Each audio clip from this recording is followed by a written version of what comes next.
Donc ici, dans cette vidéo, on va regarder les principes d'un photomontage, et donc dans Photoshop, bien sûr. Dans l'exemple que je prends, je vais avoir à intégrer ces trois visuels ensemble, à les incruster ensemble. Euh, Moi, mon premier principe, c'est d'abord de créer un fichier Photoshop vide, à la bonne taille. Alors là, dans mon exemple, je crois que c'était plutôt... Voilà. Et à la bonne résolution directement. Je vais juste venir transformer mon calque de fond hop, voilà, en calque transparent. Et après, moi, ce que je vais avoir tendance à faire, c'est plutôt incorporer mes éléments. Je vous montre pourquoi. Si je fais fichier importer, incorporer, pardon, je vais chercher par exemple mon ciel. OK. Et je le valide.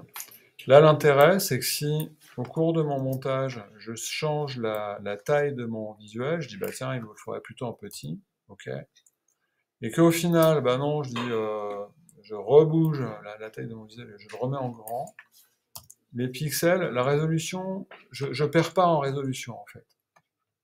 Alors que si euh, j'ouvre ce même visuel et que je le copie-colle, juste en le déplaçant comme ça, que je le copie-colle dans mon montage, bah là, vous allez voir que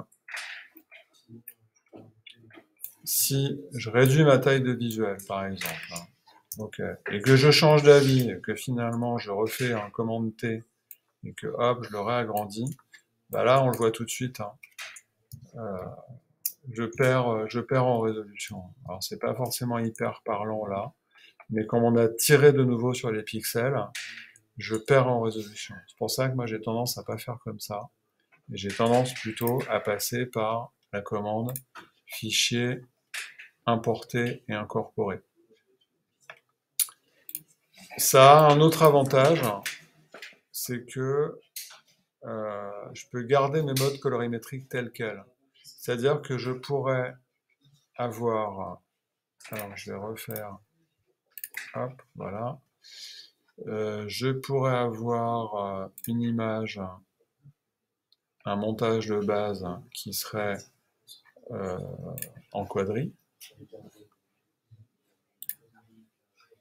Et je pourrais importer dedans mes fichiers là qui sont en RVB.